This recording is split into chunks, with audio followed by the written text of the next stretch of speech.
Hello, everyone, and welcome to Tea Time Tuesday. I'm Rashawn Gidwani, Phillip Capital's media host and presenter, and today we have a very special guest with us to discuss permanent life partnership versus tying the knot. What are the implications as far as financial planning is concerned? In modern society, many couples may choose to stay as permanent life partners without the legal formality of tying the knot. Today, with the help of Andrew Chionh, we're going to explore what the financial path may look like depending on the path chosen by these couples. Hi, Andrew. How are you? Good morning, Roshan. I'm great. How's your day? I'm fantastic, man. It's good to have you on the program. So let me tell you all a bit more about Andrew. Andrew is an experienced financial consultant with a demonstrated history in the financial services industry. He has been a financial services manager with Phillip Capital since 2007. He has assisted many clients ranging from the man on the street to high net worth individuals and business professionals in building their financial assets and preserving it for their loved ones. His ability to listen patiently and get into in-depth discussions with clients have helped them uncover areas of concerns, whilst he has implemented solutions to avert potential pitfalls in their planning. He is active in sports and has participated in numerous long distance running events. Reading and watching movies are also some of his favorite pastimes. So, Andrew, what are the key areas couples should consider when it comes to informal permanent partnership? Well, essentially, I think a lot goes into a partner who is living together, though they are not legally married. I think the three areas that we can broadly talk about is, first of all, acquiring of a real estate. And then the next one would be the provision for retirement needs. And finally, the estate planning part, which is, I think, that's also the very important part.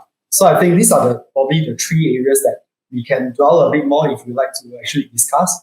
So probably let's start off with, say, if a couple are not legally married and in Singapore context, if they were to purchase a property, so what's going to happen, right? Well, generally speaking, of course, in Singapore, as a country, we all know that it's a land scarcity. And living in Singapore is by no means cheap. You know, you want to afford a shelter over the head, it's really quite costly. Fortunately, with the forced savings scheme through our CPF and a healthy job market, most of Singaporeans or permanent residents are able to afford some decent form of housing. If you are currently looking out for a property, there's two ways that most people will go towards. One is owning a HDB flat, and the other one is buying something from a private property, right? So under the public housing scheme, now, if today you are not legally married, that means you do not have a family nucleus, right? There are two schemes that you can actually consider. One is called the single Singapore citizen scheme, right? That's where if you are above 35 years old and you are not married, right? Or if you are divorced or you are an orphan, you have to be at least above 21 years old. All right. The next scheme that you can actually look at is the joint single scheme, whereby 2 to 4 individuals can actually come together, right, to actually purchase a HDB property. And the criteria is the same. You must be at least 35 years old and above, or if you are divorced or you are orphan, you must be at least 21 years old, right? There are some of these grants that HDB are providing to the individuals who are buying all these schemes, and you may actually refer to the HDB website for further details to see whether you are entitled to the grants or not. But generally speaking, if they were to purchase something from the open market, right, it will not be an issue. It's more of the affordability that you need to check off, right? And if you were to apply a new HDB flat, currently there's those 2-room flexi flat that you can actually consider, right? Well, over here we are just laying out some of the so-called possibility. I guess to really find out the details, it's better that the individuals can actually check on the HDB website or contact HDB for further details. right? The next area that individuals can also look at is buying a private property, right? Well, as far as private property is concerned, there's no requirement that you need to be an married or you can be an individual. Yeah, so there's no so-called such criteria. So as long as you can afford, to take a bank loan, you can actually go for something that's within your so-called comfortable budget, right? Of course, from a financial planning perspective, we always emphasize that it's important to do your calculations to make sure that you can actually afford it before embarking on one, right? Right. But it's good to know that as far as buying a private property is concerned, there are essentially two methods of purchase that one can actually consider when buying a private property. Okay, one is a joint tenancy scheme. The other one is a tenancy in common scheme. Now, broadly speaking, what are the difference, right? In joint tenancy, right, the property is actually owned by two individuals, and both have actually equal rights to the policy. But what's going to happen is that in this joint tenancy scheme, the right to ownership will apply to the property automatically, which means to say that if today I buy this property with another individual, if something happened to me, let's say assuming that the property is fully paid, my shares of the property, if I were to pass on, right, will goes to my co-owner, right? So usually most of the married couples will adopt such an approach when buying, I would say, a property. It's not commonly used among individuals who are not married. The other one is tenancy in common. That is where a property is jointly held by two individuals. And in this case, right, it provides greater share of ownership, which means to say that each owner basically retain their shares through the property throughout. So if I purchase a property under tenancy in common and I pass on, right, my shares will actually be still my shares, right? My co-owner does not have an automatic right to the share of the property. So what's going to happen that in this case, there will be a requirement to have some form of, say, careful planning to talk about how the property is to be dealt with when one passes on, right? I will say that essentially in a scheme like this, it will be probably more suitable for people who are living together but not married to consider. But again, it depends on individual, right? I mean, there's no one size fits all in terms of financial planning. But like what I say is that as far as it is concerned, some careful planning and thought through will have to be carried out to deal with the property if any of the co-owner passes on. Yeah. Right. Thanks for the valuable insight on housing issues. How about other concerns, such as retirement, for example? Okay, for retirement, right, I guess thanks to Singapore government, we have been very well educated in this area. I think we have the CPF scheme, which also talks about helping us to retire with the CPF life, etc. Now, staying together means actually taking care of each other even during golden years. Though, let's say, for example, individual may not necessarily be tying the knot legally, right? So there are essentially two broad areas that I think is important to look at. One is the lifestyle needs, right? The other one would be the medical needs, right?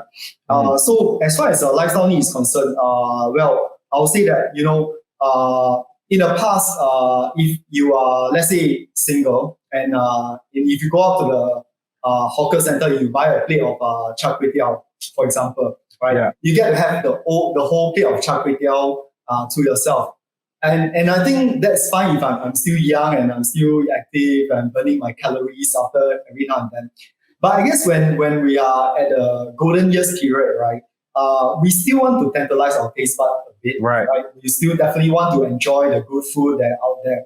So you will have situation whereby two couples can come together and share a plate of char kway teow.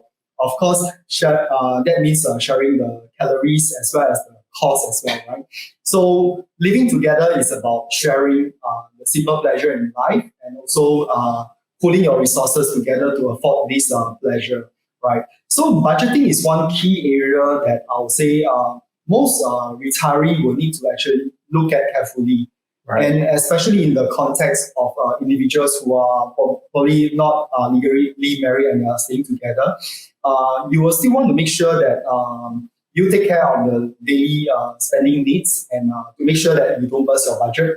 I guess with the border still largely closed, not many people will burst their pockets on travel budgets. But I'm sure that when the VTL flights start to take off and more borders are being opened, many Singaporeans would definitely be actually booking their air tickets for an overseas trip.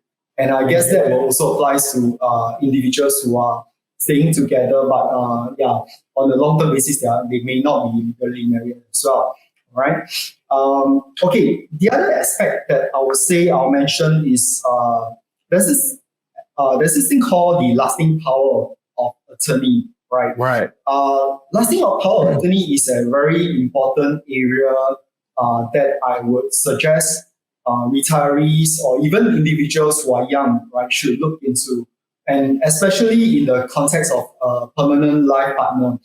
See, what happened is that if today I'm living with someone and I'm not legally married, if I were to suffer a stroke and I'm mentally incapacitated and I cannot move, right?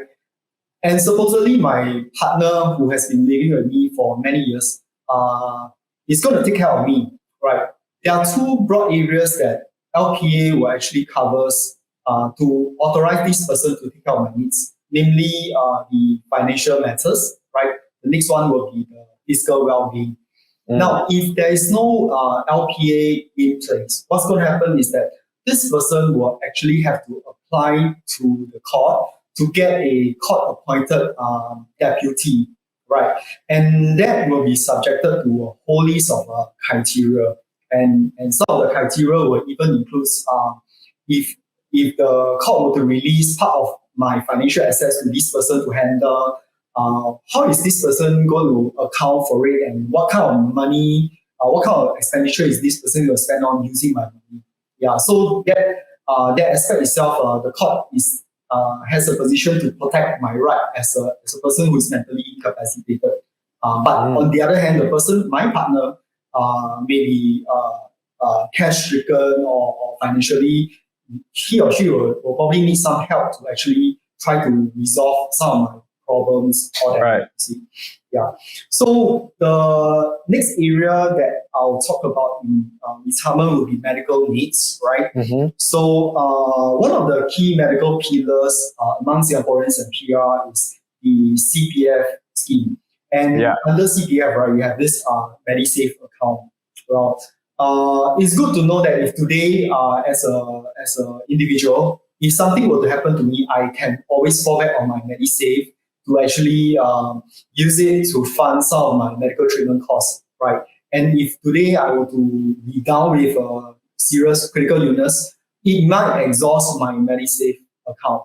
So what's going to happen is that I can actually request for my spouse or even my parents to actually use their MediSave account to fund my medical treatment costs, right? Well, that can always happen if today I'm legally married. Yeah. But as an individual, if I'm not married and I'm staying with a permanent life partner, right? What's going to happen is that CPF will not allow such a arrangement because this person is not legally married and there's no relationship per se.